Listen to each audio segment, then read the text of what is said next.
إن هذا القرآن يهدي للتي هي أقوم.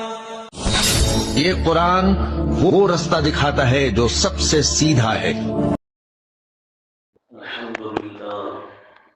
الحمد لله وحده والصلاة والسلام على من لا نبي بعده ونشهد أن لا إله إلا الله وحده لا شريك له ونشهد أن سيدنا ومولانا محمدا عبده ورسوله. أما بعد فأعوذ بالله من الشيطان الرجيم. بسم الله الرحمن الرحيم. إن الذين اتخذوا العجل سينالهم غضب من ربهم وذلة في الحياة الدنيا وكذلك نجزي المفترين. صدق الله العظيم. اللهم صل على سيدنا محمد وعلى آل سيدنا محمد وبارك وسلم تسليما كثيرا كثيرا. آیت نمبر ہے 152 سورہ الاعراف، رکوع نمبر 19. خلاصہ رکوع نمبر 19. یہ کل سے سورہ الاعراف کا آخری واقعہ چل رہا ہے حضرت موسیٰ علیہ السلام کا، اور اس قصے کا مقصد یہ ہے جری بنو، بہادر بنو، دریغ بنو اور اللہ کے پیغام کو لوگوں تک پہنچاؤ. جیسا کہ حضرت موسیٰ علیہ السلام نے ہر تنگی تکلیف کو برداشت کیا اور اللہ کا پیغام لوگوں تک پہنچایا. تو اس واقعے کے سلسلے میں 18 سورہ الاعراف کے رکوع بھی گزرے اور اس واقعے کا کچھ حصہ بھی. آج کے سبق میں ہے رکوع نمبر 19 اور یہ بقیہ حصہ ہے قصہ موسیٰ علیہ السلام کا. اس میں یہود کی بت پرستی پر نزول غضب و ذلت کا بیان ہوگا. تو یہود نے بت پرستی کی جس کی بنیاد پر ان پر اللہ کا غضب بھی اترا اور یہ ذلت کے مستحق بھی ہوئے. اور اس رکوع میں موسیٰ علیہ السلام کی امت کی دائمی نصرت کی شرائط کا بیان ہے. اگر ان شرائط کو پورا کرو گے تو ہمیشہ تمہارے ساتھ اللہ کی نصرت رہے گی.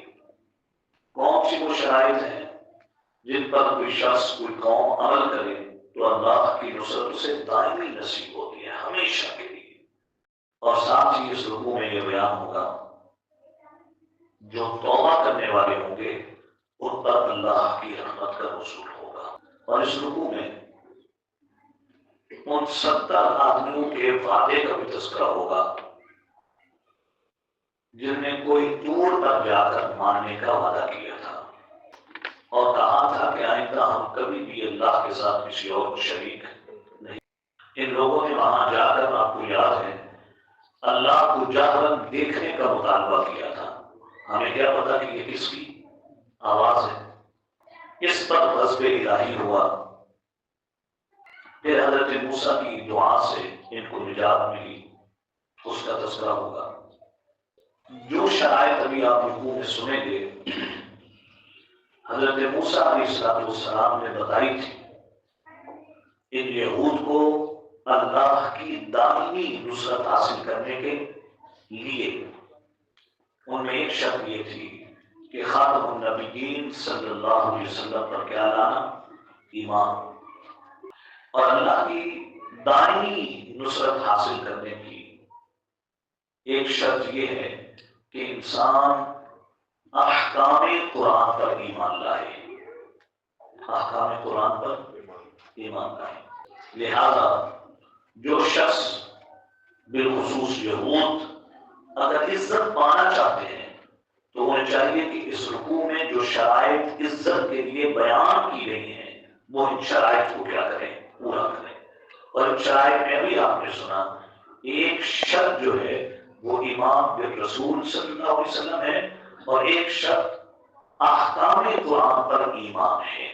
تو یہود نہ تو آخری نبی صلی اللہ علیہ وسلم کو مانتے ہیں اور نہ ہی احکام قرآن پر کیا کرتے ہیں، عمل۔ اس لیے ذلت، رسوائی، مسکینی اللہ نے ان کا مقدر بنا دیا ہے۔ ترجمہ دیکھیے، ان الذین اتخذوا العجل سینالهم غضب من ربهم، بے شک جنہوں نے بچڑے کو معبود بنایا انہیں ان کے رب کی طرف سے غضب ہے، اور دنیا کی زندگی میں وذلت فی الحیات دنیا ذلت ہے۔ وَكَذَلِكَ نَجْزِي الْمُفْتَرِينَ، اور ہم بہتان باندھنے والوں کو یہی سزا دیتے ہیں۔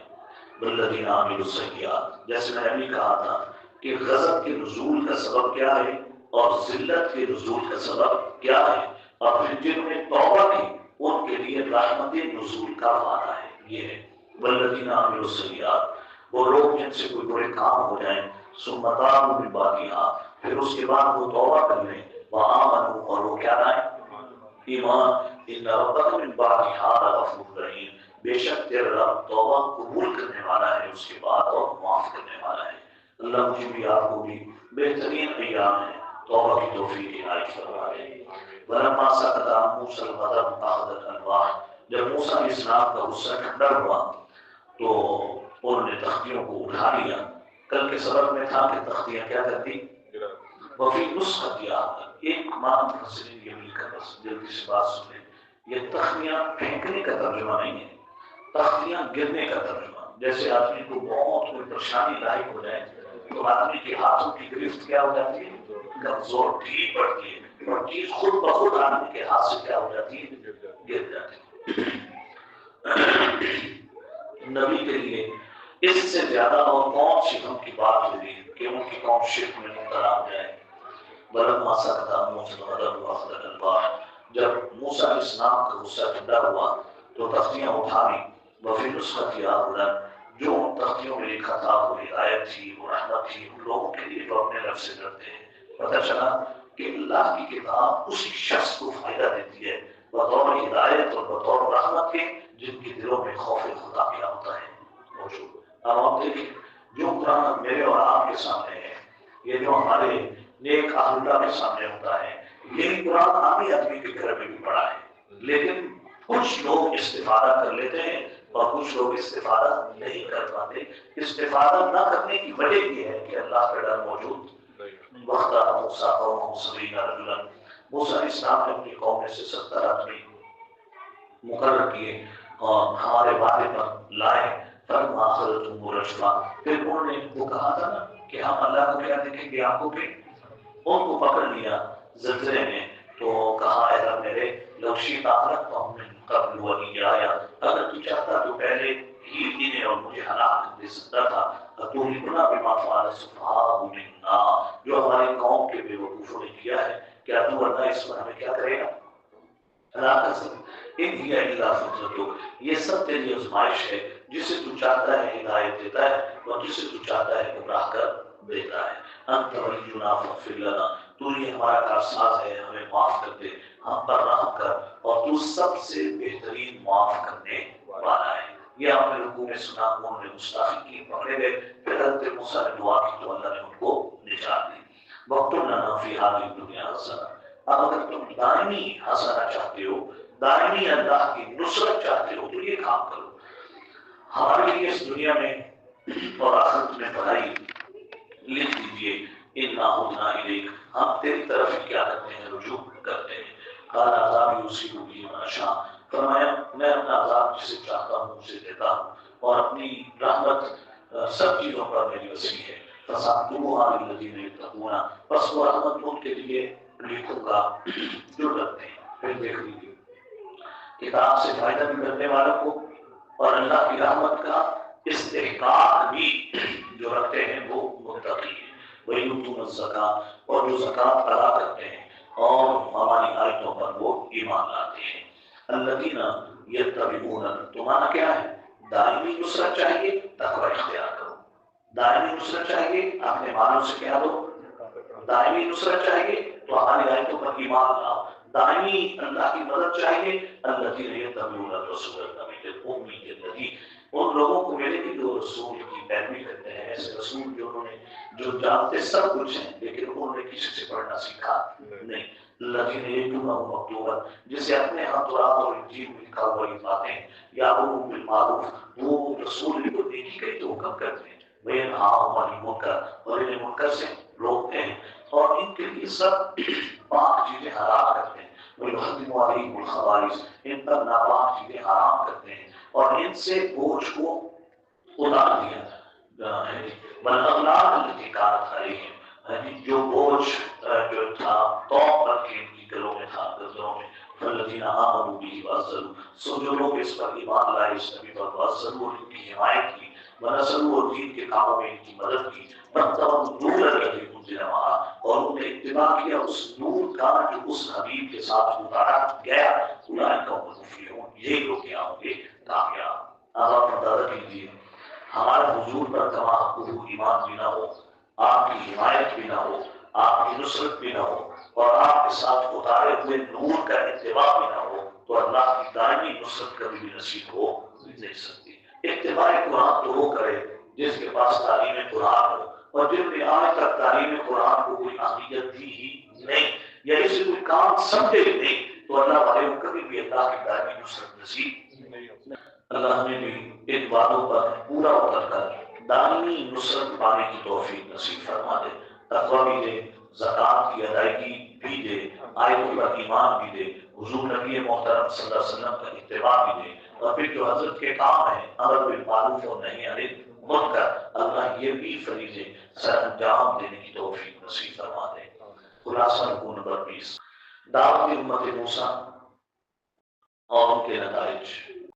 اور اس رکوع میں کہا جائے گا ان کے لیے دعوت الحق ہے اور اس کو قبول کرنا ان لوگوں کا فرض قرار دیا گیا ہے کہ تمہیں جو دعوت حق مل رہی ہے اس کو قبول کرنا تمہارے لیے لازم ہے، تمہارے لیے فرض ہے. کل کے سبق میں گزرا آخر ہے یہ واقعات اس لیے ذکر کیے گئے حضرت موسیٰ کے کیونکہ یہودی وہاں پر موجود تھے اور یہ تصدیقات ان سے کروائی جا سکتی تھی، اور یہودی بھی ان واقعات کا انکار کرتے نہیں تھے، گنجائش نہیں تھی. پھر اس میں تذکرہ ہوگا ایک حق پرست جماعت کا، اور پھر ساتھ ہی بیان ہوگا نہ ماننے کی جو وجہ ہے وہ نیکتوں کی ناشکری اور نافرمانی ہے. جب انسان ناشکری کرتا ہے نا جی تو بڑی سزا ملتی ہے کہ دعوت الحق قبول کرنے کی صلاحیت چھین دی جاتی ہے. یہ اس رکوع میں ذکر کیا جائے گا. یہ اور پہلے بھی آپ سنا ہے سورہ بقرہ میں کہ یہودی اپنی بدوی زندگی میں بھی ناکام ہوئے، دیہاتی میں اور شہری زندگی میں بھی کیا ہوئے؟ ناکام ہوئے. ترجمہ دیکھیے، قل یا ایھا الناس، اے نبی صلی اللہ علیہ وسلم کہہ دو اے لوگوں میں تمہاری طرف رسول بنا کر بھیجا گیا ہوں تمام کی طرف. یہ حضور کی ختم نبوت کی دلیل بھی ہے.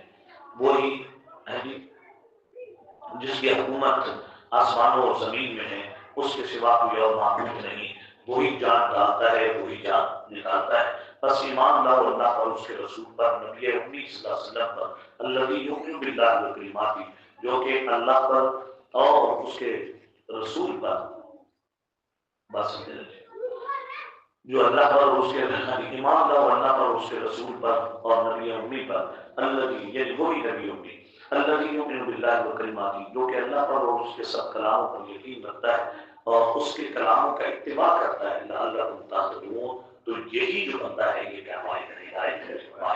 اللہ نے بھی ان لوگوں میں شامل کرے اور اتباع کتاب نصیب فرما دے.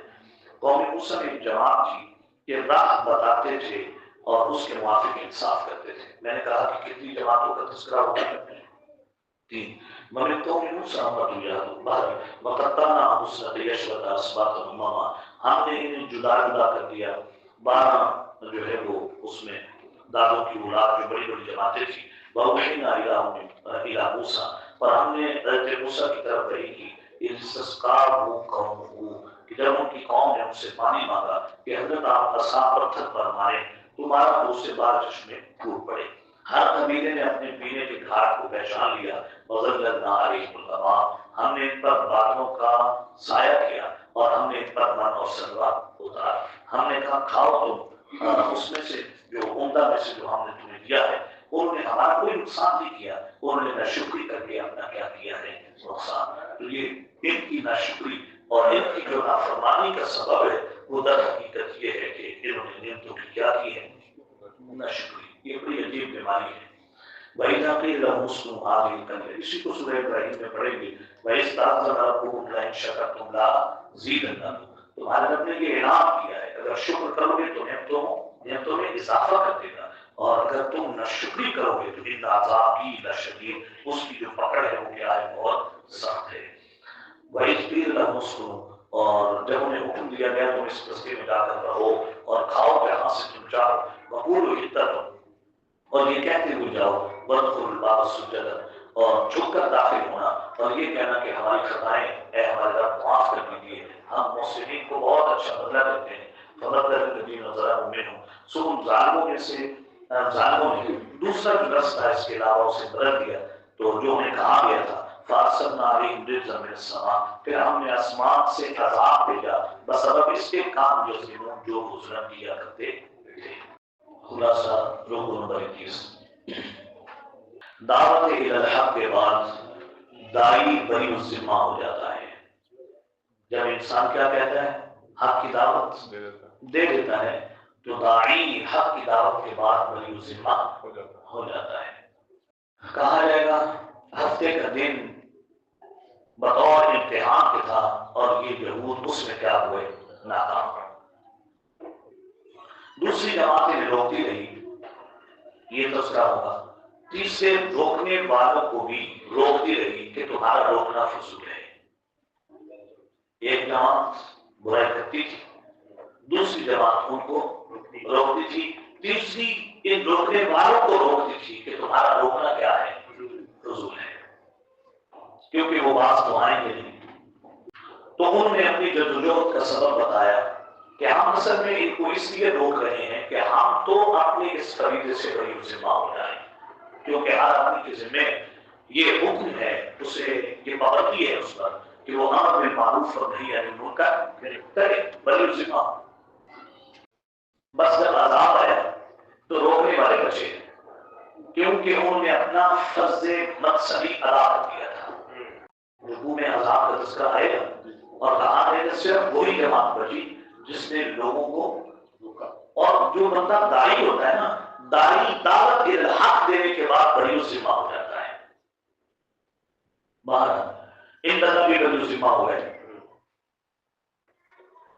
اور دوسروں کے چہرے مسخ کر دیے گئے. آئندہ کے لیے کہا گیا اگر باز نہ آئے غیر اقوام کا محکوم رکھ کر ذلیل اور رسوا کر دیا جائے گا. جب امر بالمعروف اور نہی عن المنکر کے فریضے ادا نہیں ہونے تو وہ جو موجود تھے وہ تو چہرے مسخ ہو گئے نا ان کے. جو بچ گئے انہیں کہا بھائی آئندہ اس فریضے کو سر انجام دیتے رہنا. اے قرآن کے مخاطبین تم بھی سنو کہ امر بالمعروف اور نہی عن المنکر کتنا بڑا فریضہ ہے. اس کے ترک پر سزا یہ ملتی ہے کہ غیر اقوام کا محکوم رکھ کر ذلیل اور رسوا کر دیا جاتا ہے.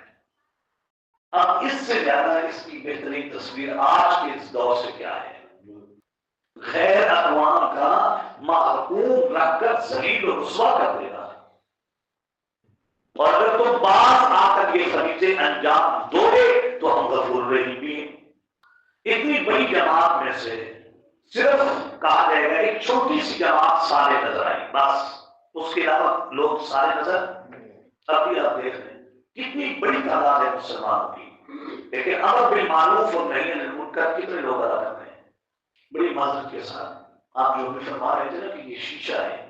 شیشہ تو آج اللہ نے سورہ انفال جب شروع ہوئی اس میں ایک لفظ آپ سنیں گے کہ یہ جو تم زبان سے کہتے ہو نا سمیعنا و اطعنا اطیعوا اللہ و رسولہ اللہ اور اس کے رسول کی اطاعت کرو. انہوں نے کہا زبان سے اطاعت کے دعوے نہیں چلیں گے عملی نمونے پیش کرنے ہوں گے. تو آپ بتائیے کہ عملی نمونہ ہم کہاں سے لائیں. ایک چھوٹی سی جماعت کہا جائے گا سارے نظر آئے. یہود کی اکثر قانون توڑتی تھی، عقیدہ رکھتی تھی کہ مغفرت ہو جائے گی. قانون الہی کا پتہ نہیں، صبح و شام ہم قانون الہی توڑ رہے ہیں اور یہودیوں کی طرح نظریہ ہے کہ مغفرت کر دی جائے گی. حالانکہ ان سے آپ دیا گیا تھا نجات تو متقیوں کی ہوگی، وعدہ دیا ہوا ہے اور ہم نے کہا ہے کہ نجات اسی کی ہونی ہے جو متقی ہوگا، جو ہاتھ پورا کرے گا. اچھا قانون بھی پڑھی جا رہے ہیں اور پھر مغفرت کی امید بھی رکھے ہوئے ہیں. انا للہ و انا الیہ راجعون.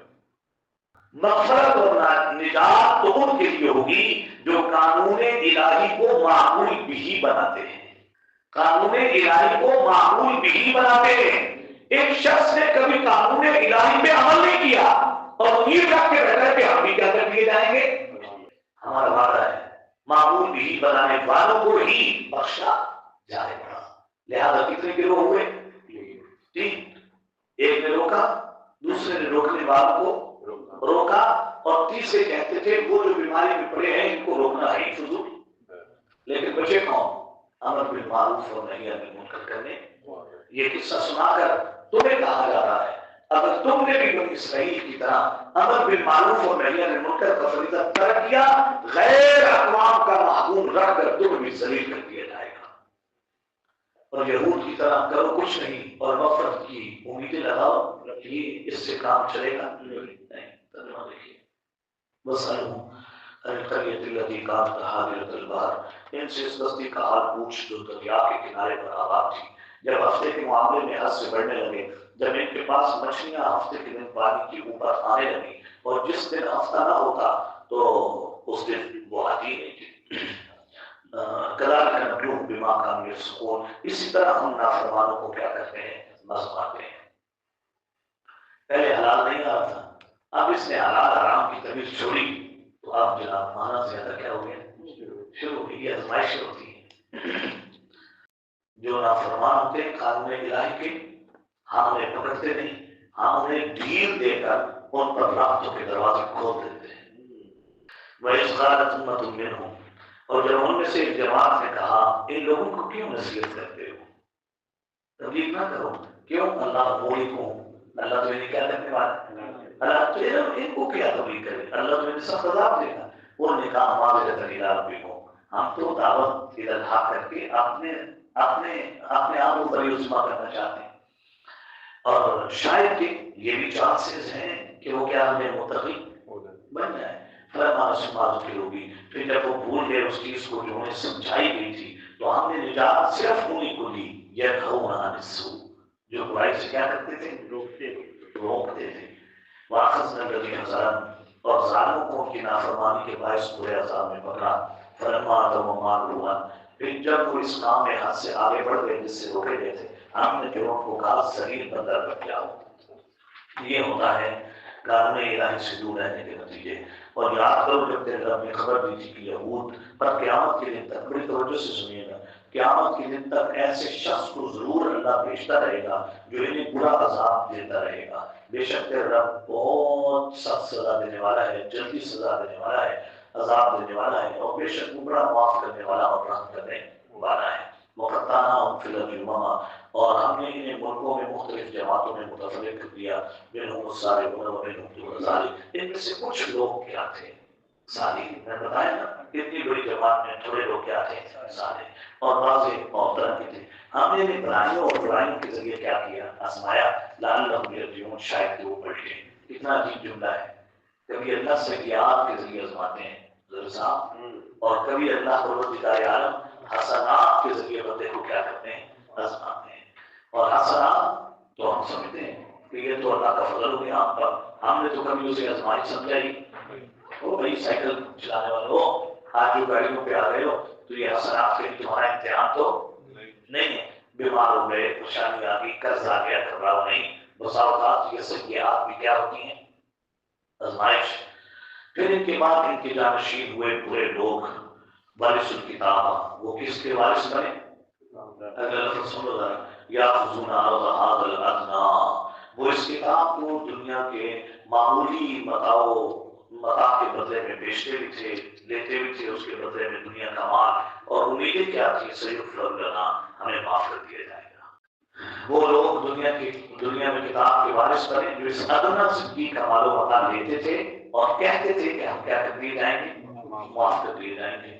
اور اگر ایسا ہی مال ان کے پاس پھر آئے تو پھر لے لیتے۔ ایک بار توبہ بھی تھی، دوبارہ نہیں ایسا کریں گے، اور دوبارہ چانس آ گیا تو پھر وہی آرام لے لیا۔ عربیوں خداری کی صاحب کی کتاب، یہ برداشت کرنے والے جانتے نہیں ہیں کہ ان سے کتاب میں آج دیا گیا تھا کہ اللہ کے سوا، یعنی اللہ پر سوائے سچ کے اور کچھ بھی نہیں کہیں گے۔ وَدَرَسُوهَا، اور ان نے جو کچھ اس میں لکھا ہے اس کو پڑھ بھی لکھا ہے۔ اللہ اکبر، وَالدَّارُ الْآخِرَةُ خَيْرٌ، لیکن آخرت کا گھر بہتر ہے للذین، ان لوگوں کے لیے یتقون، جو کیا ہے آج کے جمعے کے سارے لفظ لگاتے ہیں، یتقون افلا تعقلون، کیا تم عقل نہیں کرتے؟ والذین یمسکون بالکتاب واقاموا الصلاۃ، جو لوگ کتاب کے پابند ہیں اور نماز کی پابندی کرتے ہیں، بے شک ہم نیکی کرنے والوں کا ثواب ضائع نہیں کریں گے۔ وَإِذْ نَتَقْنَا الْجَبَلَ فَوْقَهُمْ، اور جب ہم نے ان پر پہاڑ اٹھایا، گویا کہ وہ ایسے لگتا تھا جیسے کوئی صاحبان ہے، اور ان نے یہ گمان کر لیا کہ اب یہ اپنے اوپر گرے ہی گرے، تو ہم نے انہیں کہا پکڑ لو اس کو مضبوطی سے اور یاد کرو جو اس میں ہے، لعلکم تتقون، تاکہ تم پرہیزگار بن جاؤ۔ کتاب پر عمل کیے بغیر آدمی پرہیزگار نہیں بن سکتا، اور پرہیزگاری اختیار کیے بغیر انسان آخرت کی کامیابی حاصل نہیں کر سکتا۔ اللہ ہم سب کو تقوی کی دولت سے اپنے فضل سے مالا مال فرما دے۔ دعوت کتاب کی ضرورت اس لیے ہے کہ ہر شخص عہد غلامی کر کے آیا ہے۔ عہد ارسطو ہے نا، ہر شخص نے اللہ سے کیا کر رکھا ہے؟ عہد کر رکھا ہے۔ اب اس عہد کو پورا کرنے کے لیے آدمی کو اتباع کتاب کیا ہے؟ ضروری ہے۔ دعوت کتاب کی ضرورت اس لیے ہے کہ ہر شخص عہد غلامی کر کے آیا ہے۔ ایفائے عہد کے لیے ہدایت ضروری ہے۔ جو بندے آپ سوسائٹی میں قرآن جانتے ہی نہیں تو ایفائے عہد ہوگا؟ ایفائے عہد کے لیے ہدایت ضروری ہے تاکہ قیامت کے دن عدم اطلاع کا عذر نہ کر پاؤ۔ یہ نہ کہنا کہ ہمیں تو کس نے بتایا، کتاب اتاری اس لیے ہے۔ دوسری وجہ یہ ہے، شیطان تو گمراہ کرنے کے لیے کمر بستہ ہے، اور اس نے ایک بہت بڑے عالم کو، بلعام باورا کو لالچ دے کر گمراہ کر دیا تھا۔ دعوت کتاب کو رد کرنے والے جانور تو کیا کتوں سے بھی بدتر ہو جاتے ہیں، اس کے بارے میں کہا گیا نا، فَمَثَلُهُ كَمَثَلِ الْكَلْبِ۔ دعوت کتاب کیوں ضروری ہے؟ آباء و اجداد کے مشرک ہونے کا عذر اللہ کے ہاں نہیں چلے گا کہ ہم تو برائی اس لیے کر رہے تھے کہ آلریڈی ہمارے ماں باپ بھی کیا تھے؟ مشرک تھے۔ آباء و اجداد کے مشرک ہونے کا کوئی عذر نہیں ہوگا کہ انہوں نے شرک سکھایا تھا۔ یہ واقعات ہیں، سنو اور اپنی اصلاح کرو۔ اگر کوئی سدھر گیا، احکام الہی کی تعمیل کر گیا تو عالی مرتبے پائے گا۔ اگر کوئی شخص خواہشات نفسانی کے پیچھے لگ گیا تو وہ تو جانوروں سے بھی بدتر ہو گیا۔ ہدایت صرف در خدا سے ملتی ہے اور اس کی رضا سے ملتی ہے۔ بڑی توجہ کیجیے گا، حیوانات تو اپنا فرض منصبی کچھ نہ کچھ ادا کرتے ہیں۔ بدل جانور بارہ ہونا تو پوری نہ بھی کرے فرما برداری، لیکن کچھ نہ کچھ درجے میں تو کرتا ہے۔ اللہ کا تو کر ہی رہا ہے، بندوں کا بھی کچھ نہ کچھ درجے کرتا ہے۔ یہ انسان ہی غافل ہے، اس لیے تو بدتر ہے۔ آخر میں کہا جائے گا خدائی کے سارے درجے اس کے اللہ کے لیے رکھو، اس کے برگزیدہ بندوں کو معبود نہ بناؤ۔ اور دیکھو ہر جماعت، ہر دور میں ایک جماعت رہتی ہے جو حق کو تسلیم کرتی رہتی ہے۔ تم بھی کوشش کرو کہ اللہ تمہیں بھی اس حق کو جماعت میں کیا کرتے، شامل کرتے۔ اب ترجمہ دیکھیے، وَإِذْ أَخَذَ رَبُّكَ مِن بَنِي آدَمَ، اور جب تیرے رب نے اولاد آدم سے ان کی پیٹھوں سے نکال کر ان کی ذریت سے آگ لیا اور اقرار کروایا، کیا میں تمہارا رب نہیں ہوں؟ تو انہوں نے کہا کیوں نہیں؟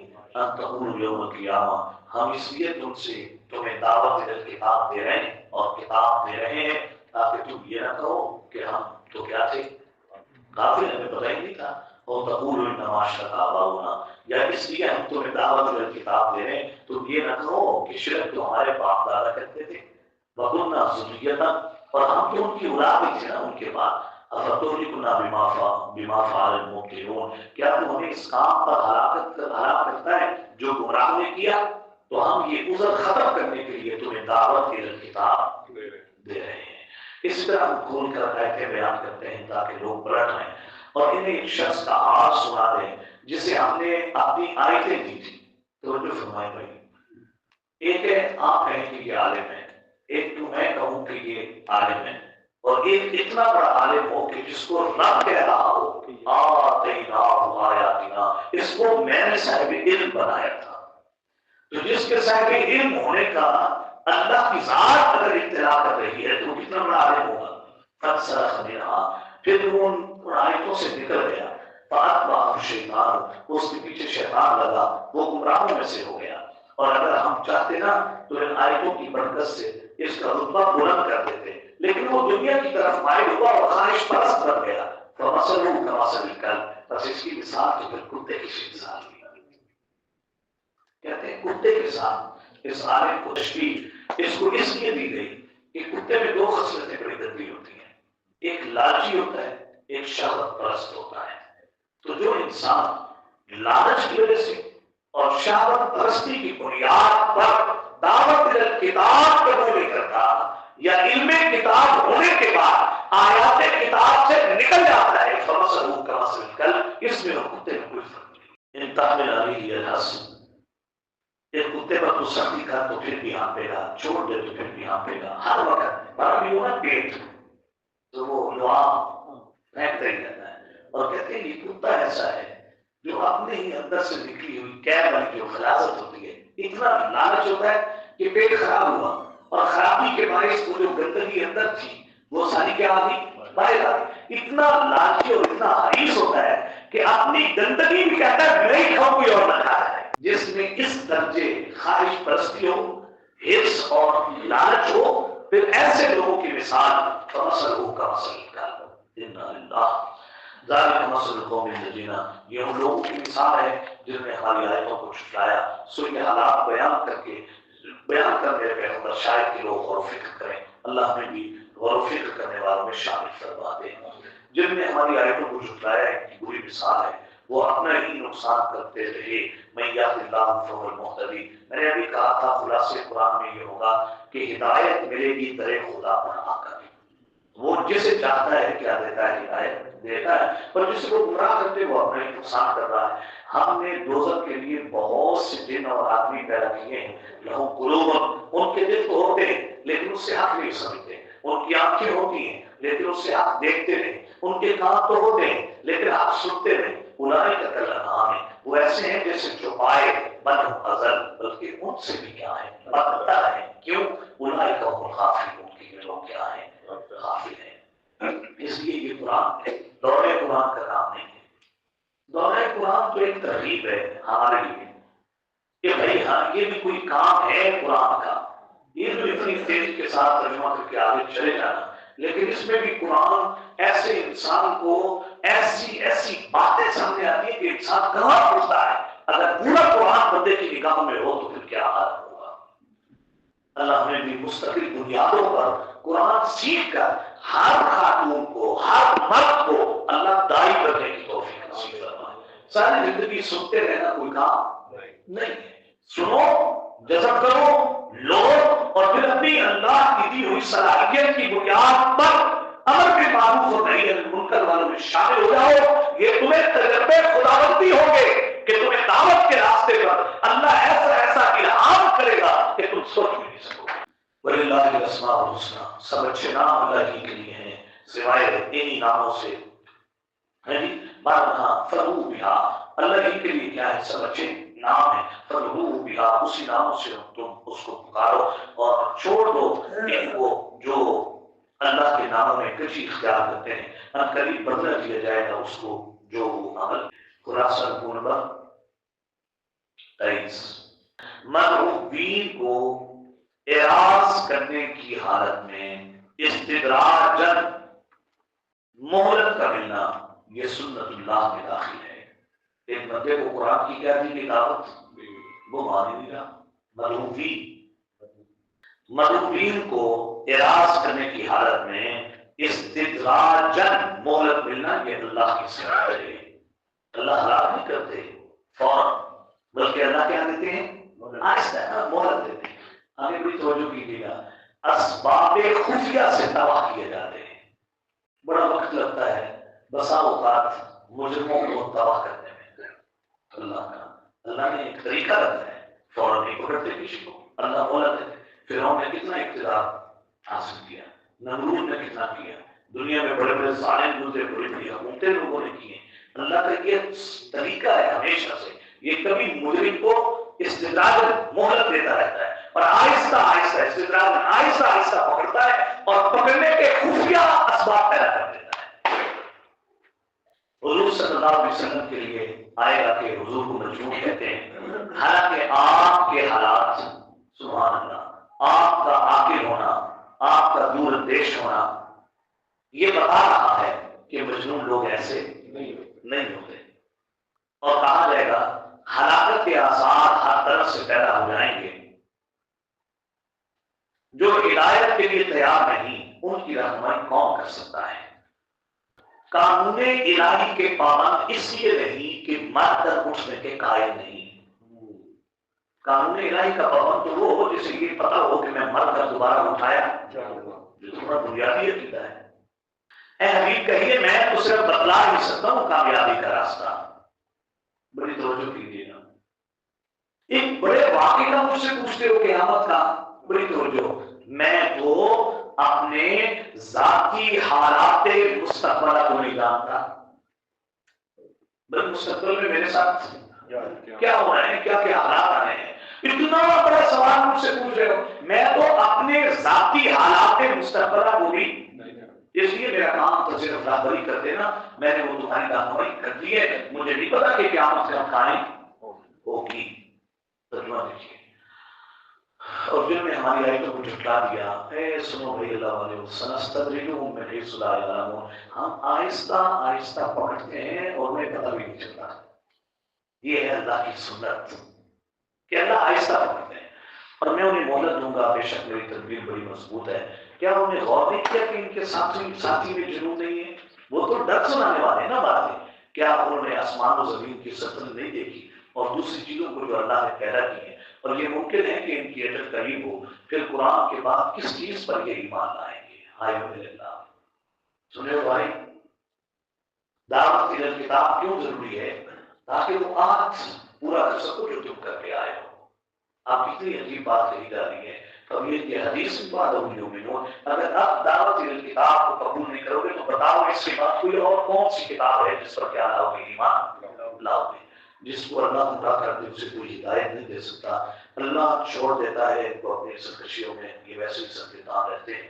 وہ آپ سے قیامت کے بارے میں پوچھتے ہیں، وہ کب آئیں گے؟ ابھی ان کو کہیے کہ اس کا علم تو میرے رب کے پاس ہے، وہ اسے اپنے وقت پر ظاہر کرے گا۔ وہ آسمان اور زمین میں بھاری بات ہے، وہ تم پر محض اچانک آئے گی۔ اور تجھ سے پوچھتے ہیں گویا کہ حفیظ عنہا، تو اس کی تلاش میں نکلا ہوا ہے، کہہ دیجیے حبیب سوائے اس کے نہیں کہ اس کا علم تو اللہ کے پاس ہے، لیکن اکثر لوگ اس بات کو جانتے نہیں۔ کہہ دو میں مالک نہیں ہوں اپنی جان کے نفع اور نقصان کا، ہوتا وہی ہے جو اللہ کی ذات چاہے۔ اگر میں غیب جانتا ہوتا تو میں بہت سی برائیاں اپنے لیے جمع کر لیتا، مجھے کبھی کوئی تکلیف نہ آتی۔ ایک سوائے اس کے نہیں، میں ہوں نذیر اور بشیر ایسی قوم کے لیے جو ایمان لانا چاہتی ہے۔ تو اتنا بڑا سوال کرتے ہو، مجھے تو اپنے ذاتی حالات مستقبل کا بھی پتا نہیں۔ خلاصہ نمبر بڑی توجہ کیجیے گا، کتاب اللہ کا اتباع چھوڑ کر شرک سے بچنا ناممکن ہے، اس لیے دعوت کتاب ضروری ہے۔ کیوں؟ کتاب اللہ کا اتباع چھوڑ کر شرک سے بچنا ناممکن ہے، اس لیے کتاب اللہ اشد ضروری ہے۔ کہا جائے گا شریک کیوں کرتے ہو؟ حالانکہ جن کو تم شریک ٹھہراتے ہو نہ وہ ناصر ہیں اپنی ذات کے اور نہ وہ ناصر ہیں تمہاری ذات کے۔ جب وہ اپنی مدد کر سکتے ہیں تمہاری، تو تم کیوں ان کو شریک ٹھہراتے ہو؟ اصل بات یہ ہے ایسوں کو بلا رہے ہیں جو سن بھی نہیں سکتے، کچھ کر بھی نہیں سکتے، لیکن میں تو اس بت پرستی کو توڑنے آیا ہوں۔ بڑی توجہ کیجیے گا، میں تو اس بت پرستی کو توڑنے آیا ہوں۔ میرے خلاف جتنی چاہے کوشش کر لو، سنیے گا ذرا توجہ سے، میرے خلاف جتنی چاہے مرضی کوشش کر لو، وہ سارے مل کر ایک دشمن نہیں ہٹا سکتے ہو، تو تمہارے معبود دوستوں کی مدد کیسے کر سکتے؟ کہا رہے گا نا سلطوں میں کہ مجھے مہلت نہ دو، اپنے خداؤں کو بھی بلاؤ، میرا جو نقصان کرنا چاہتے ہو نقصان کر لو، لیکن سنو میں اس چیلنج میں بھی تمہیں دعوت دے رہا ہوں، جب تم اور تمہارے خدا مل کر اپنے ایک دشمن کو نہیں ہٹا سکتے تو وہ اپنے دوستوں کی مدد کیسے کر سکتے ہیں؟ لہذا اللہ کے ساتھ کسی کو شریک، بڑی توجہ کیجیے گا جملے پہ، آئے میں اتنی دنیا کو جو چیلنج کر رہا ہوں تو کیوں؟ اس لیے کہ میرا حامی مددگار تو اللہ ہے، اور اس کے حامی ہونے کی دلیل یہ ہے کہ اس نے مجھ پر قرآن نازل کر دیا۔ تو گل سمجھے ہو کیا مانا؟ اہل کتاب کو اللہ کی حمایت حاصل ہونے کی دلیل یہ ہوتی ہے اللہ نے علم کتاب نصیب کر دیتے ہیں، انہوں نے دعوت علم کتاب کو قبول کیا ہے۔ اور عجیب جملہ حضور بول رہے ہیں، اللہ میرا حامی و مددگار تو اللہ ہے، دلیل ہے کہ اس نے کتاب نازل کر دی، آئے ہو میرے قربان جائیں اتنی ذات پر، اور میرے تو حامی کا شیوا ہی یہ ہے کہ وہ اپنی حمایت کرنے والا حامی ہوتا ہے۔ اللہ کا تو طریقہ اور سنت یہ ہے کہ وہ اپنوں کی حمایت کرنے والا ہے۔ ہم بھی مدد کے طرفدار ہیں دشمن کے مقابلے میں، لیکن ہم حاملین قرآن تو نہیں۔ سنو، جو نیکی کی راہ کی آواز نہ سنے ان جاہلوں سے میرے پیغمبر اعراض کرو، لیکن پیغام نیکی دیتے رہو۔ بڑی توجہ کیجیے گا، اے دائی، شیطان کی طرف سے جوش طبیعت آئے تو کسی سے جھگڑا نہیں کرو، اللہ کی پناہ مانگو۔ طبیعتوں میں جوش بھی آتا ہے نا، اپنی ہی جماعت کی کچھ باتیں انسان کو اچھی، اپنے ہی لوگوں کی باتیں اچھی نہیں لگتی، کیونکہ شیطان غلطی پر ڈٹا ہے اور غلطی پر ڈٹاتا ہے، ڈرنے نہیں دیتا۔ بعد میں کہا جائے گا معجزات مانگتے ہیں، کہو انتخاب میرا فرض نہیں کہ کون سا معجزہ میں لے کے آنا ہے۔ واہ واہ، توجہ کیجیے گا، معجزے مانگتے تھے، ان کو جواب میں کہا جائے گا قرآن شریف اس قابل معجزہ ہے کہ جب پڑھا جائے تو توجہ سے سنو، جب پڑھا جائے توجہ سے سنو۔ اگلا جملہ تجھ بھی توجہ نہ سننا، قرآن میں کامیابی کے لیے اللہ سے دعائیں مانگو، اس لیے کہ غافل بھی رہے اور خیال بھی کرے کہ تبلیغ پوری ہو جائے، یہ ناممکن ہے۔ دعوت کتاب قبول کرنی ہے نا تو قرآن کے ساتھ وابستہ ہونا ہے، قرآن کی وابستگی کے لیے دعائیں مانگنا ضروری ہے۔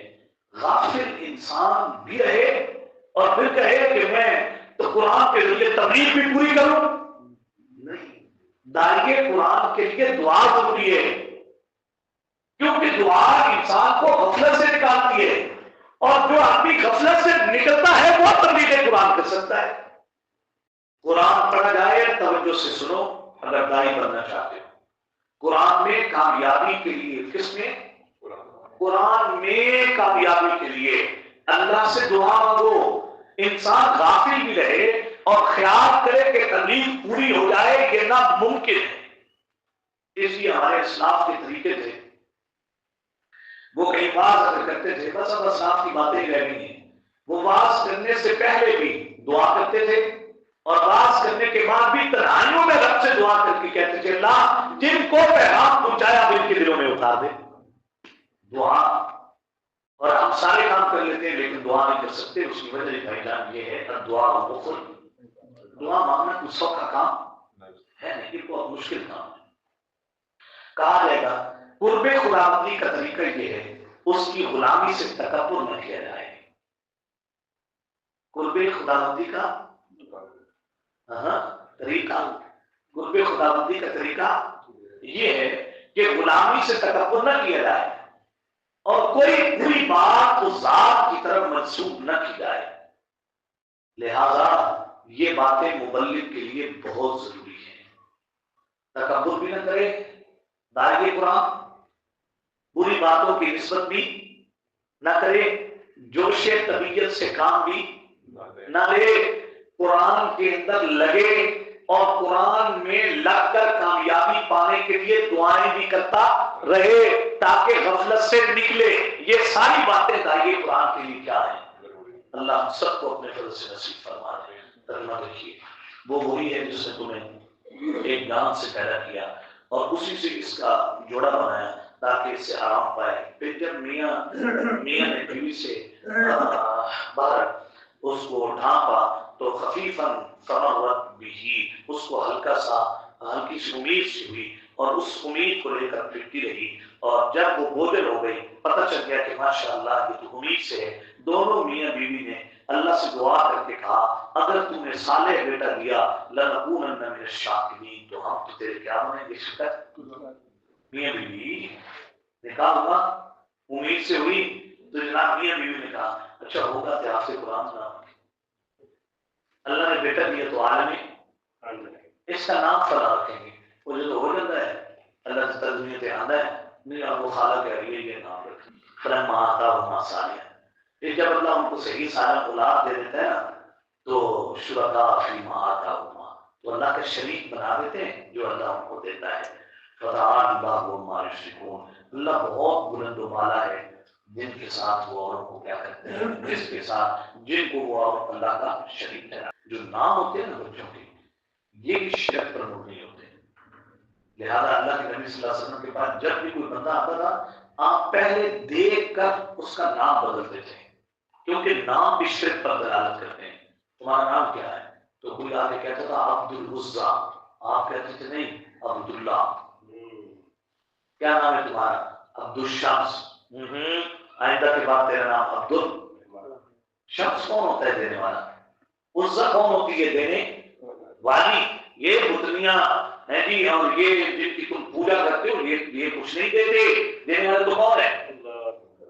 اور پھر لوگوں نے ہم نے بھی غلطیاں کی. جملہ سخت ہے لیکن سن لیں ذرا، ہضم کر لیجیے. ایسے ہمارے یہاں ایک نام بولا جاتا ہے عطا محمد. کیا مان ہوتا ہے اس کا؟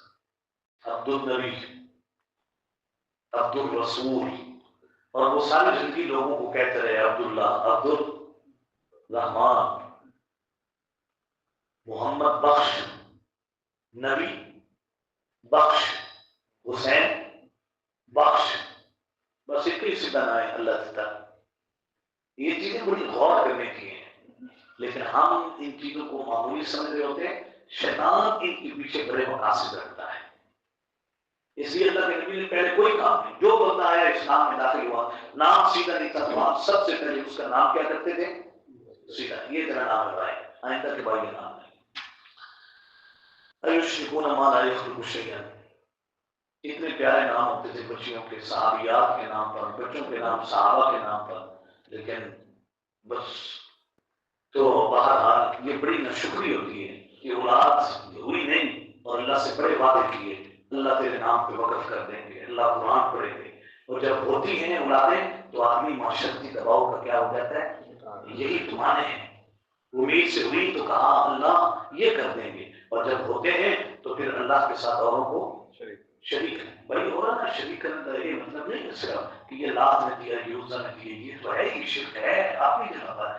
یہ بھی شرک ہی ہوتا ہے کہ پہلے اللہ تیری مرضی کے مطابق جیے گا اور پھر کہتے ہیں نہیں کچھ تو سوسائٹی کا بھی کچھ رشتے داروں کا بھی کیا ہے تقاضا ہے. یہ بھی تو شریک کرتے ہو. کیا تم ایسوں کو شریک بناتے ہو جو کچھ بھی نہیں بنا سکتے، اور وہ خود بنائے ہوئے ہیں، پیدا کیے ہوئے ہیں، اور نہ وہ ان کی مدد کر سکتے ہیں نہ اپنی ہی مدد کر سکتے ہیں. اگر تم انہیں راستے کی طرف بلاؤ تو تمہاری تابعداری نہ کریں. برابر ہے انہیں پکارو یا چپ. بے شک وہ لوگ جنہوں نے پکارا اللہ کو چھوڑ کر، ہائے ہائے ہائے ہائے، آگے لفظ سنیے گا، عباد امثالکم، یہ تو تمہاری طرح ہے. یہ ہمارے یہاں ایک بڑی عجیب بات ہے کہ من دون اللہ سے مراد بت ہوتے ہیں. بدون اللہ سے مراد یہ بت کچھ نہیں کر سکتے. ہاں اگر کوئی انسان ہو وہ قبر میں پڑا ہو, کوئی بزرگ ہو, تو بھائی بت تو نہیں ہے نا. بتوں کے بارے میں یہ ساری آیتیں اتری ہیں, یہ سن نہیں سکتے, یہ بول نہیں سکتے, یہ تمہاری مدد کر نہیں سکتے. یہ ان بزرگوں کے بارے میں تو آیتیں نہیں. اب یہ لفظ کیا ہے جن کو تم پکارتے ہو اللہ کو چھوڑ کر, عباد امثالکم, وہ تو تمہاری طرح کی کیا ہے بندے. پکارو نا اور پکار کر دیکھو, پھر چاہیے کہ وہ تمہاری پکار کو قبول کریں اگر تم سچے ہو. کیا ان کے پاؤں جن سے وہ چلیں گے, ان کے ہاتھ جن سے وہ پکڑیں گے, ان کی آنکھیں جن سے وہ دیکھیں گے, ان کے کان جن سے وہ سنیں. یعنی قُلِدُوا شُرَكَاءَکُم, تو کہہ میرے حبیب اپنے شریکوں کو پکارو, پھر میری برائی کی تدبیر کرو اور مجھے ذرا مہلت نہ دینا. آہا تیری خیر ہوئے, اتنے بڑے ہجوم کو میں کیوں چیلنج کر رہا ہوں. بے شک میرا حمایتی اللہ ہے, اور حمایتی ہونے کی دلیل یہ ہے کہ اس نے مجھ پر کتاب اتاری ہے, اور وہ تو نیکوکاروں کا حمایتی ہوتا ہے. اور جنہیں تم پکارتے ہو اللہ کو چھوڑ کر وہ مدد نہیں کر سکتے, نہ اپنی جان کی مدد کر سکتے ہیں. اگر تم انہیں راستے کی طرف پکارو تو وہ کچھ نہیں سن سکتے, اور تو دیکھے گا وہ تیری طرف دیکھتے ہیں حالانکہ وہ کچھ نہیں دیکھتے. تو دل افواہ درگزر پکڑو, امر بالمعروف کرو اور جاہلوں سے اعراض کرو. ہاں, اور اگر تمہیں کوئی وسوسہ شیطان کی طرف سے آئے تو اللہ کی پناہ مانگنا جوش طبیعت میں, بے شک وہ سننے والا جاننے والا ہے. بے شک جو لوگ خدا سے ڈرے, جب ان کی طرف جب انہیں کوئی خطرہ شیطان کی طرف سے محسوس ہوتا ہے تو وہ یاد میں لگ جاتے ہیں. فَإِذَا هُمْ مُبْصِرُونَ, پھر اچانک ان کی آنکھیں کھل جاتی ہیں. اتنی عجیب آیت ہے یہ, لیکن رک نہیں سکتے ترجمے میں. یہ متقی کو مدد ہوتی ہے اللہ کی, کہ جب شیطان اسے بہکاتا ہے اللہ اسے ہوشیاری نصیب کر دیتے ہیں. وہ بندہ چلتے چلتے سمجھ جاتا ہے کہ یار نہیں, یہ اللہ کریم کی طرف سے نہیں, یہ تو کون کر رہا ہے, اللہ ہوشیار بناتا ہے. اللہ سمجھے. وَإِخْوَانُهُمْ يَمُدُّونَهُمْ, جو شیطان کی تابع ہیں وہ انہیں گمراہی میں کھینچے چلے لے کے جاتے ہیں, اور پھر وہ باز نہیں آتے. اور جب تو ان کے پاس کوئی معجزہ لے کے نہیں لاتا تو کہتے ہیں تو فلاں معجزہ کیوں نہیں لے کے آتا. تو ابھی بھی نہیں کہو نا کہ میں تو اپنے رب کی وحی کا کیا کرنے والا ہوں, اتباع کرنے والا ہوں. ہاں بصائر من ربکم, یہ تمہارے رب کی طرف سے بہت سی دلیلیں ہیں. دیکھو نا, ایک یہ قرآن بھی تو دلیل ہے نا, یہ ہدایت بھی ہے, یہ رحمت بھی ہے ایسی قوم کے لیے جو ایمان لاتی ہے. اور جب قرآن پڑھا جائے نا تو قرآن کا کام کرنے والوں فاستمعوا لہ, قرآن کو توجہ سے کیا کرو, سنو اور خاموش رہو. یقیناً تم پر کیا کیا جائے, برہم کر دیے. اور کام قرآن میں کامیاب ہونے کے لیے اپنے دل میں عاجزی کرتے ہوئے, گر گراتے ہوئے, خفیہ طریقے سے اپنے رب کو دعا میں یاد کیا کرو. اور اتنی بلند آواز کی بنسبت ہلکی آواز بہتر ہے, اور نہ ہو جانا تم غافلوں میں.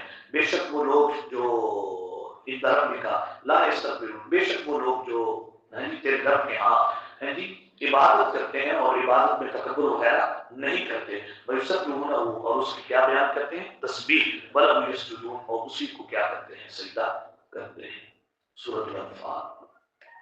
سورۃ الانفال وجہ تسمیہ ہے تسمیۃ الکل باسم الجز. ایک لفظ کی وجہ سے پوری سورت کا نام کیا رکھ دیا, انفال. ربط پچھلی سورہ مبارکہ میں کہا گیا حق بیان کرنے سے تنگ دل نہ ہونا. کہا گیا تھا فلا تکن فی صدرک, یعنی فلا یکن فی صدرک حرج منہ, حق بیان کرنے سے تنگ دل نہ ہونا. لیکن جہاں مشرکین کا زور ہوگا وہ تو تنگ کریں گے, وہ تو تنگ کریں گے. لہذا ان کا زور توڑنے کے لیے انفال میں حکم دیا جا رہا ہے کہ جہاد کرو. جہاد, پھر جہاد میں فتح کی صورت میں جو مال غنیمت حاصل ہو اللہ کے حکم سے تقسیم کرو. خلاصہ سورہ دو حصے ہیں. پہلا حصہ آیت 40 تک, دوسرا حصہ اخیر تک. دو مضمون بیان ہوں گے, قوانین جہاد ہوں گے اور اموال غنیمت کی تقسیم ہوگی.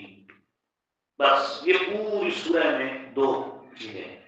پہلے حصے میں 5 قوانین جہاد ہوں گے، 7 علتیں ہوں گی کہ اللہ کا حق ہے کہ اس کے رسول اس کے حکم کے مطابق مال غنیمت کو کیا کریں؟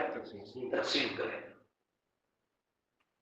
دوسرے حصے میں بھی قوانین جہاد ہوں گے 7 اور 5 علتیں ہوں گی کہ لڑنا نہیں، مال غنیمت اللہ کے حکم کے مطابق اس کے رسول کیا کریں گے؟ تقسیم کریں گے. خلاصہ رکوع نمبر 1، رفع اختلاف متعلق غنیمت بدر.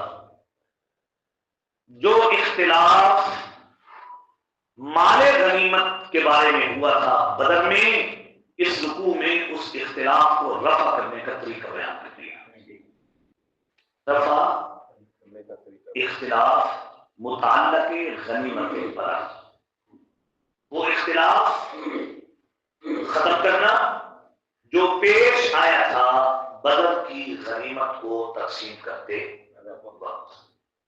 قاعدہ ہے مذہب خواہ کتنا ہی غلط ہو اور غیر معقول ہو، انسان اس پر اپنی جان دینا سعادت سمجھتا ہے. مذہب جتنا بڑی توجہ کے قابل ہے کہ بات ان جو سمجھو کہ بس سورہ انفال کا نچوڑ ہے اس جملے میں.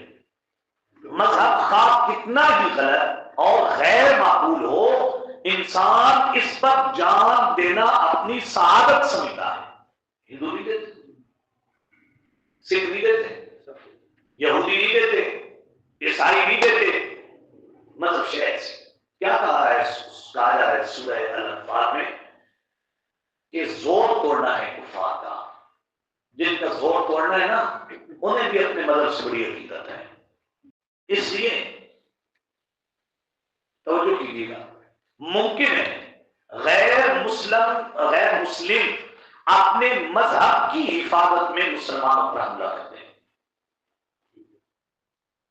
کیونکہ ہر آدمی کو اپنے مذہب سے کیا ہوتی ہے؟ محبت، چاہے مذہب بیکار ہو، غلط ہو، غیر معقول ہو. بڑی توجہ کیجیے گا، اس وقت 3 ہی صورتیں ہوں گی. جب دشمن کیا کرے گا؟ کیونکہ اسے تو اپنے مذہب سے کیا ہے؟ بھلے مذہب غلطی ہو، غیر معقولی کیوں. بڑی توجہ کیجیے گا. نمبر 1، بھاگ جانا.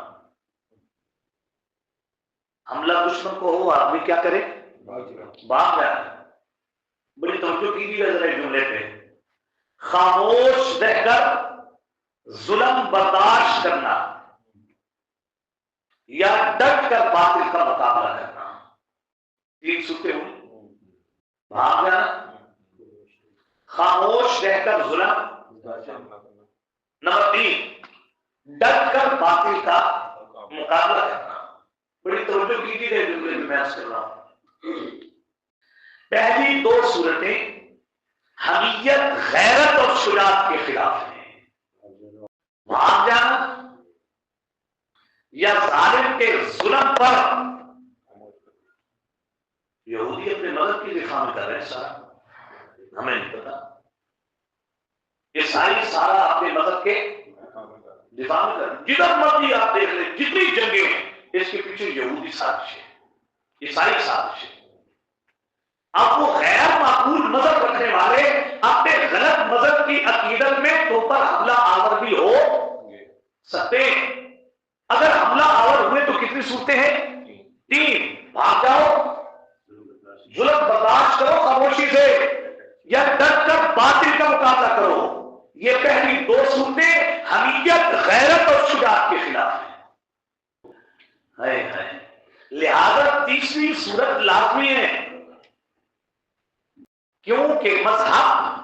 تیسری صورت کیوں لازمی ہے؟ کون سی؟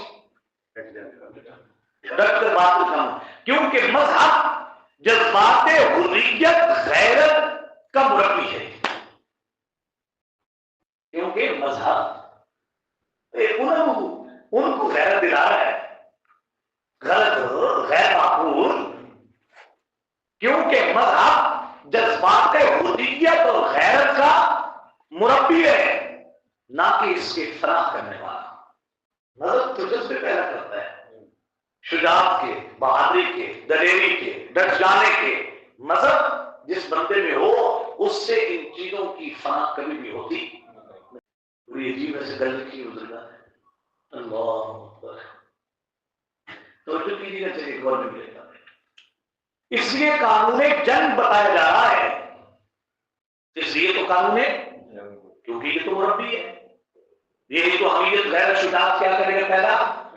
آگے سنیے، دنیا کا کوئی قانون جنگ ان قوانین سے باہر نہیں ہو سکتا.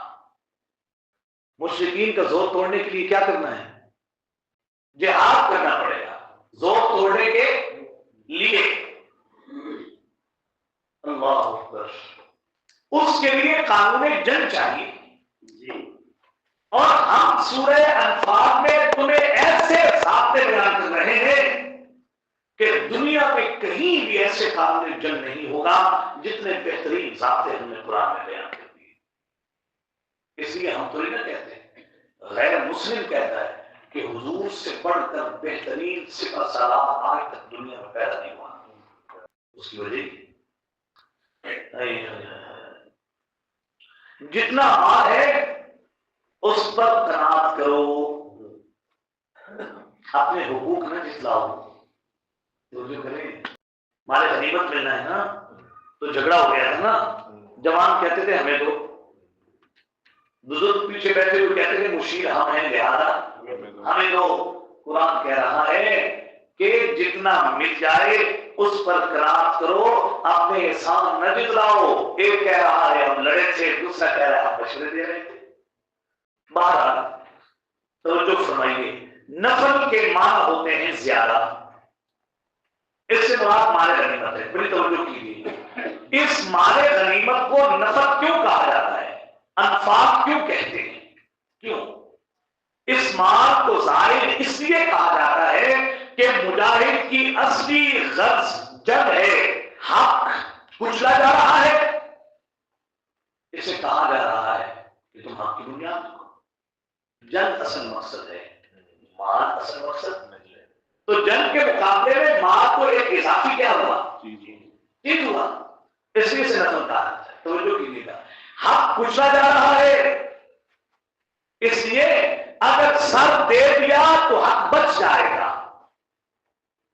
لہذا نوجوانوں اور سن رسیداؤ آپس میں لڑو نہیں. مومن کی یہی شان ہے کہ اللہ کی اطاعت کرے اور مال راہ خدا میں کیا کرتے؟ خرچ کرے. اے حبیب، جس طرح آپ غزوات میں خروج نہ کرنے والوں کی پرواہ نہیں کرتے، مال غنیمت کی تقسیم میں بھی کسی کی باتوں کی کوئی پرواہ اللہ اور اس کے رسول کے مطابق تقسیم کریں. یسألونک عن الانفال، بڑی جاندار باتیں تھی اس حکم میں. وہ آپ سے پوچھتے ہیں کس کے بارے میں؟ آپ کہہ دیجئے کہ اللہ کا حق ہے، رسول اسی کے مطابق کیا کریں گے؟ تقسیم کریں گے. اللہ سے ڈرو اور آپس میں سلو رکھو، اللہ اور اس کے رسول کی اطاعت کرو اگر مومن ہو. سوائے اس کے کہ مومن تو ہوتا ہی وہ ہے جب اس کے سامنے اللہ کا ذکر آئے تو دل ڈر جائے، جب اس کی آیتیں اس پر پڑھی جائیں تو اس کے ایمان میں اضافہ ہو اور وہ اپنے راہ پر کیا رکھتے ہیں اور ان نمازوں کو قائم کرتے ہیں اور جو ہم نے دیا ہے اس میں سے خرچ کرتے ہیں. یہی تو سچے مومن ہیں یار. ان کے لیے درجے ہیں ان کے رب کے ہاں مغفرت ہے اور بہت عمدہ رزق ہے. کما اخرجک ربک من بیتک بالحق، جیسے تیرے رب نے تجھے تیرے گھر سے سچائی کے ساتھ نکالا. ایک جماعت مومنوں کی لگاری ہوں اس کو کیا کر رہی تھی؟ باقی اس کے اندر بدر کا منظر ہے، پیچھے بھی آپ نے سن لیا. یجادلونک فی الحق، وہ تجھ سے حق بات میں اس کے ظاہر ہو چکنے کے بعد جھگڑتے تھے. کانما یساقون الموت، گویا کہ وہ آنکھوں سے دیکھی ہوئی موت کی طرف آنکے جا رہے تھے. اور جس وقت دو جماعتوں میں سے ایک کا اللہ تم سے وعدہ کرتا تھا وہ تمہارے ہاتھ لگے گی اور تم چاہتے تھے کہ اس میں تمہیں کانٹا بھی نہ ہو اور وہ تمہیں ملے، اور اللہ چاہتے تھے کہ اپنے حکم سے حق کو ثابت کر دے اور کافروں کی جڑ کاٹ دے تاکہ حق کو ثابت کر دے، باطل کو مٹا دے، اگرچہ گناہ گار ناراض ہوں. جب تم اپنے رب سے فریاد کر رہے تھے اس نے جواب میں کہا تھا میں تمہاری 1000 فرشتوں سے کیا کر رہا ہوں؟ بھیج کر مدد کر رہا ہوں. اور یہ تو اللہ نے فقط خوشخبری دی تھی اور اس لیے فرشتے بھیجے تاکہ تمہارا دل مطمئن ہو جائے. وگرنہ مدد فرشتوں کی وجہ سے نہیں، مدد تو اللہ کی طرف سے ہے، اس کے بغیر بھی کر سکتا ہے. بے شک اللہ غالب اور حکمت والا ہے. اس میں کئی علتیں آ گئی، وقت کی کمی کی وجہ سے ذکر نہیں کی. جب تمہیں نکالنے والا، بارش دینے والا، وہاں تمہیں ٹھکانے والا، جب سب کام اللہ کے ہیں تو جس کے حکم کے مطابق تقسیم ہوگا اس کا استحقاق رکھنے والے بھی اللہ ہی ہیں. خلاصہ نمبر 2، صفحہ کتاب میں استقامت اختیار کرو. قوانین جہاد سکھائے جا رہے ہیں. جب جاؤ لڑائی کے میدان میں تو پھر استقامت صف میں. بڑی توجہ کیجیے گا، کفار کی یہ سزا اللہ اور اس کے رسول کی مخالفت کی وجہ سے ہوئی. جو بھی یہ جرم کرے گا وہی یہ سزا پائے گا. بدر میں کافر مارے گئے نہیں مارے گئے؟ اللہ اور اس کے رسول کی نافرمانی کی نہیں کی، سزا ملی نہیں ملی. آئندہ بھی جو کرے گا یہی سزا ہے. آخرت کی سزا اس کے علاوہ ہے. اگر اس قانون پر عمل کرو گے، لڑو گے، تو اللہ کا فیصلہ ہے کہ آدائے اسلام کی قوت پامال کر دیں گے. واہ، ضابطہ سکھایا جا رہا ہے صفحہ کتاب میں استقامت اختیار کرنا. جو ہمارے بتائے ہوئے ضابطوں کے مطابق کتاب کر کے دشمن کا زور توڑے گا نا تو ہم آدائے اسلام کی قوت کو ہر دور میں پامال کر دیں گے. اب اگر میں مثال دوں تو آپ نبی ہوں تو کوئی اور ناراض ہو جائیں گے. بھائی صفوں میں استقامت تھی، اور ہمارے قریب ماضی میں اور پھر ہمارے دور میں 20 سال تو ہمارے دور کے شعور کے ہیں اور اس سے پہلے والے 20 ہمارے بڑوں کے شعور کے ہیں. صفوں میں استقامت تھی اور آلائے دشمن کی طاقتیں پامال ہوئی ہیں نہیں؟ اللہ نے کر دی. ابھی بھی یہی ہے. آپ کیا سمجھیں غزل والے آ گئے؟ وہ ابھی تک بھی اس جنگ کے اندر ہارے ہیں. کیوں؟ کہ صفوں میں کیا ہے؟ استقامت. اللہ، 10 10 12 12 14 14 بندے فیملی کے ایک ہی حملے میں شہید ہو گئے، لیکن استقامت ہے. اے کفار،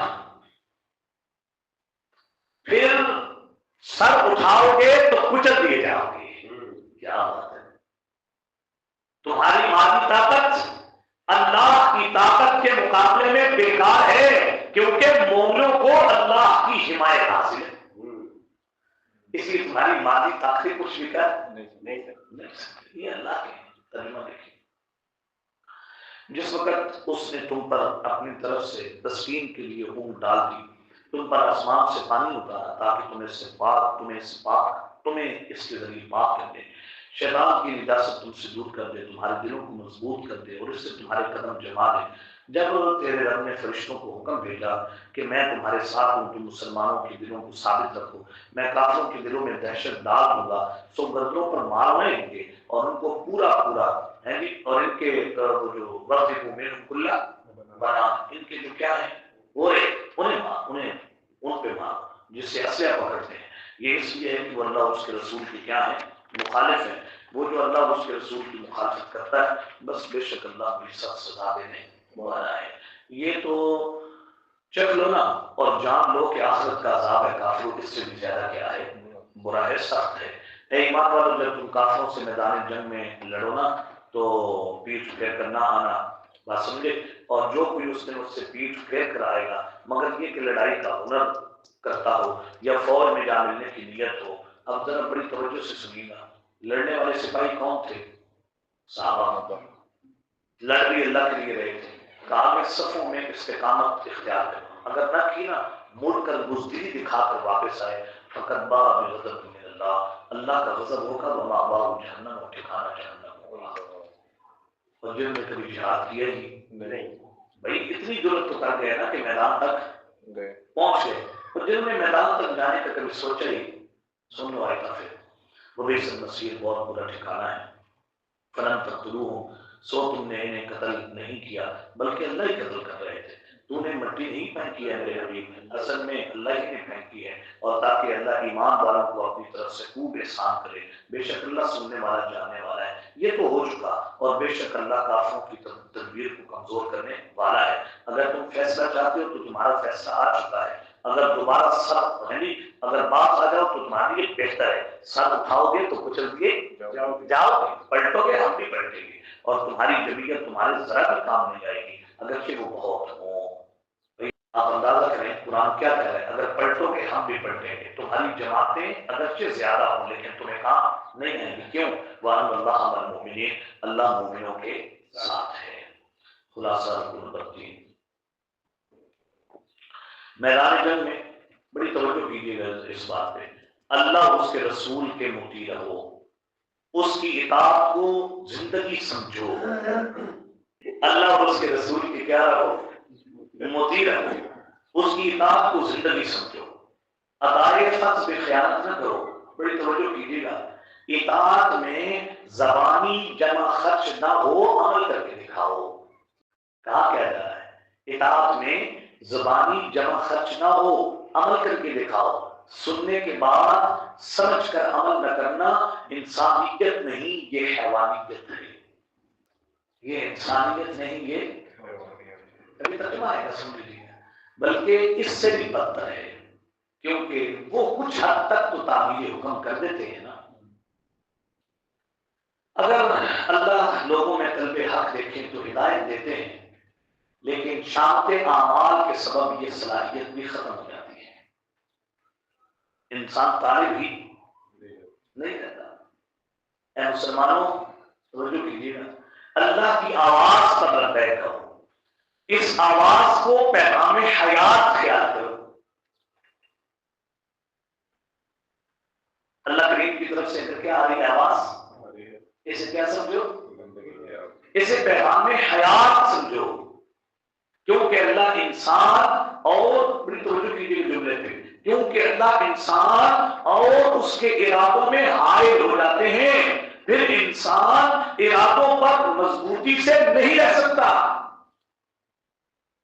مطلب ایک نیکی کے بندے نے کیا کر لیا، ارادہ کر لیا، لیکن اللہ اس نے پیغام حیات کو قبول نہیں کیا۔ تم یہ نہ سمجھو کہ اللہ کا پیغام حیات قبول کیے بغیر تم نیکی کے کام کر گزرو گے، نہیں، اللہ انسان کے اور دل کے درمیان حائل ہوتا ہے، ارادے جتنے مرضی پختہ ہو جائیں تو فیق خدا نہ ہو تو نیکی نہیں ہو سکتی۔ دوسری سزا یہ ہوتی ہے کہ غلطی ایک ہی ہوتی ہے، پکڑی قومیں جاتی ہیں۔ جو آپ کی باتوں کو باعث زندگی خیال کرے گا، یوں ہی رابطے پاتا رہے گا۔ جو فرض تم پر حضور صلی اللہ علیہ وسلم یا مسلمانوں کی طرف سے عائد ہو، اس میں رتی برابر بھی خیانت نہ کرنا۔ سنو، مال اور اولاد کی محبت یہ انسان کو خیانت پر ابھار دیتی ہے، کیونکہ یہ چیزیں فتنہ ہیں۔ ہے کہ نہیں فتنہ؟ ترجمہ دیکھیے، اے ایمان والو، اللہ اور اس کے رسول کی کیا کرو، لیکن زبانی جمع خرچ سے کچھ نہیں ہونا، عمل کر کے دکھاؤ۔ حکم مانو اور سن کر اس سے پھرو نہیں، سنتے بھی ہو اور کیا ہو جاتے ہو، اور ان لوگوں کی طرح نہ ہو جنہوں نے کہا کہ ہم نے سن لیا، وہ سنتے نہیں۔ اب سنیے، بے شک سب جانوروں میں سے بدتر اللہ کے نزدیک وہی بہرے گونگے ہیں جو حق سمجھتے ہوئے، اور اگر اللہ ان میں کچھ بھلائی جانتا تو انہیں سنا ہی دیتا نا، اگر انہیں اب سنا دے تو یہ منہ پھیر کر بھاگیں گے۔ اے ایمان والو، پیغام حیات قبول کرو، اللہ کا اس کے رسول کا جب تمہیں پیغام آئے، کیونکہ اس میں تمہاری کیا ہے، حیات ہے۔ اور جان لو جان لو کہ اللہ آدمی اور اس کے درمیان دل کے آڑ بن جاتا ہے، اور بے شک تم اسی کی طرف جمع کیے جاؤ گے، اور تم اس فتنے سے بچتے رہو جو تم میں سے خاص ظالموں پر ہی نہیں آ کر پڑے گا، بلکہ تم کرو گے اور پوری قوم رگڑی جائے گی۔ اور جان دو بے شک اللہ سخت عذاب دینے والا ہے۔ اور یاد کرو جس وقت تم تھوڑے سے ملک میں کمزور سمجھے جاتے تھے، تم ڈرتے تھے کہ لوگ تمہیں اچک لیں گے، پھر اس نے تمہیں ٹھکانہ دیا اور تمہاری مدد کی لیے تمہیں قوت دی اور تمہیں ستھری چیزوں سے رزق دیا تاکہ تم کیا ادا کرو، لیکن جو ذمہ داری اللہ اور اس کے رسول کی طرف سے لگے تو اس میں خیانت نہ کرو، اور آپس کی امانتوں میں بھی خیانت نہ کرو۔ تم جانتے ہو کہ خیانت بہت بری چیز ہے، اور جان لو تمہارے مال تمہاری اولادیں ایک امتحان کی چیز ہے، اور بے شک اللہ کے ہاں بہت بڑا کیا ہے، اجر ہے۔ خلاصہ رکوع نمبر 4، اگر تقوی اختیار کرو گے ہر معاملے میں، بڑی توجہ سے سننے کی قابل ہے یہ چیز، جھٹکے آخری ہیں لیکن قیمتی بڑے ہیں۔ اگر تقوی اختیار کرو گے تو ہر معاملے میں مفید اور مضر کو پہچان لو گے۔ یہ مفید اور مضر کو پہچاننا چاہتے ہو تو تقوی اختیار کرو۔ اوہ اللہ، اس لیے بڑی توجہ ہے نہیں، توجہ کرنی ہے۔ اس لیے آپ صلی اللہ علیہ وسلم اللہ کی بتائی ہوئی تدبیر کے مطابق بچ نکلے اور کفار کے تقوی کی وجہ سے صحیح فیصلہ نہ کر سکے۔ بھئی حضور کے بارے میں تھا کہ ان کو ہجرت کرنے نہیں دینی، لمبا واقعہ ہے نا۔ حضرت ہجرت کرنا چاہتے تھے تو اوپر سے شیطان آیا، مشورہ کر رہے تھے دار الندوہ میں، تو اس نے کہا کہ اسے نکال دو۔ اس نے کہا جہاں نکالو گے وہاں سے جواب بنا کے حملہ آپ کرے گا۔ انہوں نے کہا کہ قید کر لو۔ اس نے کہا اس کے ساتھی کیا کر لیں گے؟ ایک ہے۔ اس نے کہا قتل کر لو۔ بہت اچھی رائے ہے، بہت اچھی بھائی تیری رائے ہے، یہ ٹھیک ہے۔ تو آپ اللہ کیا کہہ رہے ہیں؟ تقویٰ اگر ہوگا تو تقوی کی بدولت حضور بچ نکلے اور کفار ترک تقویٰ کی وجہ سے صحیح فیصلہ نہیں کر سکے۔ اور قرآن کو قصے اور کہانیاں سمجھتے ہیں، یہ قرآن کو قصے کہانیاں سمجھنا یہ فرقان حاصل نہ ہونے کا نتیجہ ہی ہوتا ہے۔ جب تقویٰ نہیں ہوتا تو پھر قرآن کو کہتا اچھا کتنے چلے ہوگی اسی ترجمہ پڑھ، اچھا کیا سنو گے؟ قصہ موسیٰ عیسیٰ سننا ہے اور کیا سنتے جاؤ گے؟ یہ قصے کہانیاں اور پھر فرقان نہ ہونے کا نتیجہ یہ ہوتا ہے انسان اپنی ہی بربادی کی بددعا کر بیٹھتا ہے، کیونکہ پتہ ہی نہیں کہ یہ چیز اچھی مانگ رہا ہوں، یہ چیز کیا مانگ رہا ہوں، بری مانگ رہا ہوں۔ مکے والوں نے کعبے کے خلاف پکڑ کے کہا تھا نا اگر ہم صحیح نہیں ہے تو آپ پہ پتھروں کی بارش برسا دے۔ آپ کی وجودگی مومنوں کا استغفار رب کے عذاب آنے سے مانے ہیں، لفظ حرکتیں کرنا، مومنوں کو مسجد میں نہ آنے دینا، اپنے مالوں کو بے جا صرف کرنا، یہ فرقان نہ ہونے کا نتیجہ ہوتا ہے۔ اپنے مالوں کو بے جا صرف کرنا یہ فرقان نہ ہونے کا نتیجہ ہوتا ہے۔ یہ حسرت اور ندامت کا نتیجہ ہوگا آخرت میں۔ اب تو فرقان نہ ہونے کے باعث تمیز نہیں ہو رہی، اللہ قیامت کے دن تمیز کرا کے ہی جہنم میں ڈالے گا۔ اگر انعام سے باز آ جائیں تو غلطیاں معاف کر دیں گے، ورنہ پہلے لوگوں کی طرح ہلاک کر دیں گے۔ ترجمہ دیکھیے، اے ایمان والو اللہ سے ڈرو، تو اللہ تمہیں فیصلے کی چیز دے دے گا جس سے تم حق اور باطل میں کیا کر سکو گے، مضر اور مفید میں تمیز کر سکو گے، اور تم سے تمہارے گناہ دور کر دے گا، تمہیں بخش دے گا۔ دیکھیں ناراض نہ ہو، ٹائم آپ کے بڑا قیمتی ہے کہ یہ بندے کا اس وقت بہت مال ہوتا ہے اور یقین مانے کہ حرص بڑھتی ہی جاتی ہے۔ اچھا کچھ لوگ آپ دیکھیں گے ایسے بھی ہیں جنہیں مال سے نفرت ہے، نفرت نہ بھی ہو تو ان کے دلوں میں اس درجے کی مال کی محبت نہیں ہے۔ تو اس کی وجہ کیا ہوتی ہے؟ وہ سمجھتے ہوتے ہیں کہ اس کا آخرت میں انجام بہت بڑا ہے، انہیں اللہ فرقان دے دیتے ہیں۔ انہیں کیا دیتے ہیں؟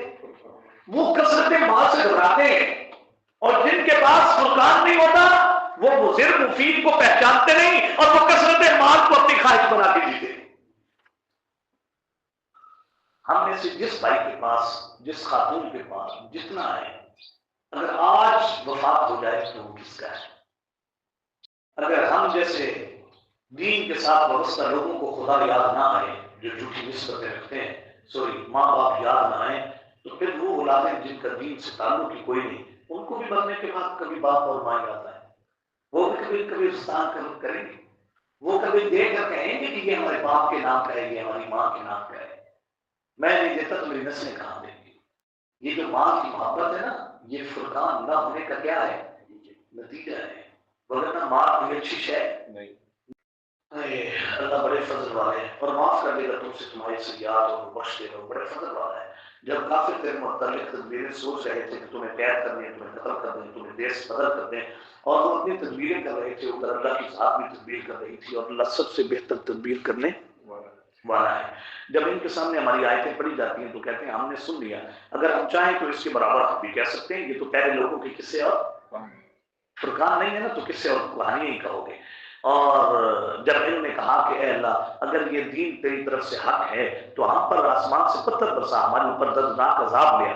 جب فرقان نہ رہے تو اپنے خلاف کیا کرتا ہے؟ بردعائیں کرتا ہے۔ اللہ ایسا نہ کرے گا کہ انہیں تیرے ہوتے ہوئے عذاب دے، اور اللہ انہیں عذاب کر دینے والا نہیں، اس لیے کہ ان میں مومن ابھی پھنسے ہوئے ادھر، جن نے ہجرت نہیں کی، وہ استغفار کر لیں۔ وہ گل سمجھے ہو؟ استغفار بھی فائدہ دیتا ہے، اپنا تو اپنا، اوروں کو بھی فائدہ دیتا ہے۔ مومن کا استغفار کافر کے لیے بھی فائدہ مند ہے، یہ ہے۔